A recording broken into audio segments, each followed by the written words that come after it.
Samantala, 20 DPWH officials at personnel at 4 na contractors sinampahan ng kasong graft sa Office of the Ombudsman. Si Vic sumentak sa detalye ng balita. Vic?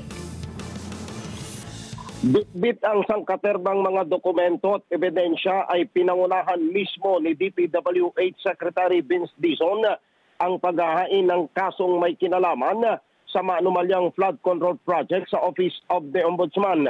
Ang isinasampang reklamo ay sinasabing unang batch pa lamang ng kaso laban sa ilang mga DPWH officials sa Bulacan at iba't ibang mga contractors na sangkot sa mga maanumalyang flood control projects ng ahensya. Sinumpaan mismo ni Secretary Dizon ng reklamo sa harap ng mga opisyalis ng anti-graft body, partikular kay Attorney Raquel Rosario Marayaw ng Ombudsman Public Assistance and Corruption Prevention Bureau. Kabilang sa mga respondents ay ang mga DPWH Bulacan officials na sina District Engineer Henry Alcantara at Bryce Hernandez, Assistant District Engineer J.P. Mendoza. Kabilang din sa inireklamo ay ang mga opisyalis ng 4 na construction companies. Kasama na si Sara Discaya, ang may-ari ng St. Timothy Construction Corporation, mga opisyal ng Wawa Builders na si Mark Alan at IM Construction Corporation at iba pang mga John Does at Jane Does ang sinampahan ng kaso.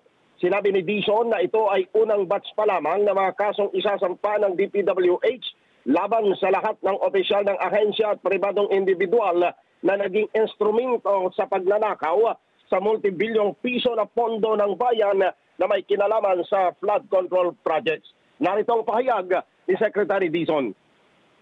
20 DPWH personnel, 20 and officials ang finalga natin. I will read all their names.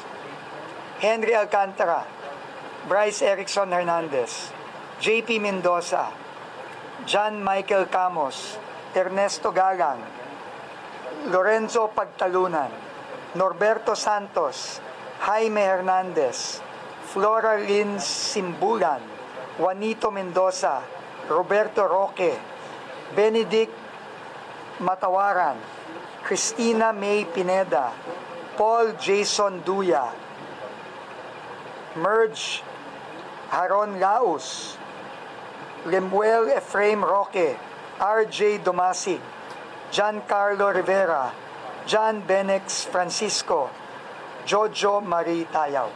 So lahat ito, mostly sa district ng Bulacan, pero meron ding mga involved hanggang cashier.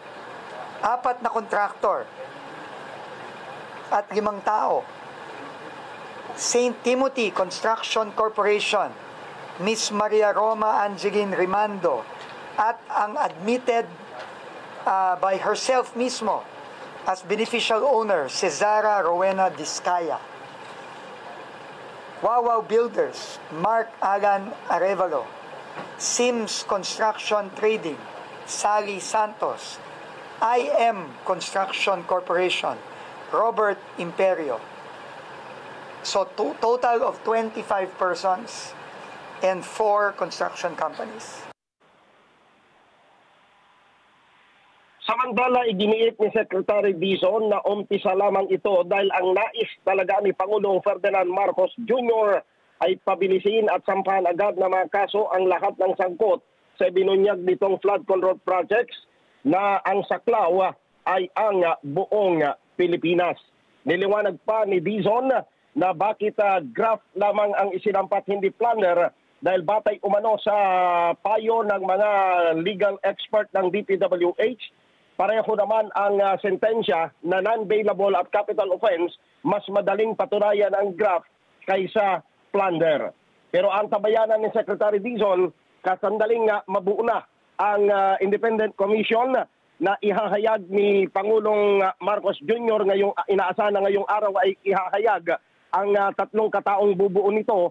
Lahat ng mga ebidensya at dokumento na nakalap ng DPWH laban sa isyo ng maanumalyang flood control projects ay ita-turn over na ng ahensya para ang magpatuloy na ng pagsasampa ng kaso ay ang bubuing independent commission o panel na magsasagawa ng investigasyon sa naturang anomalya.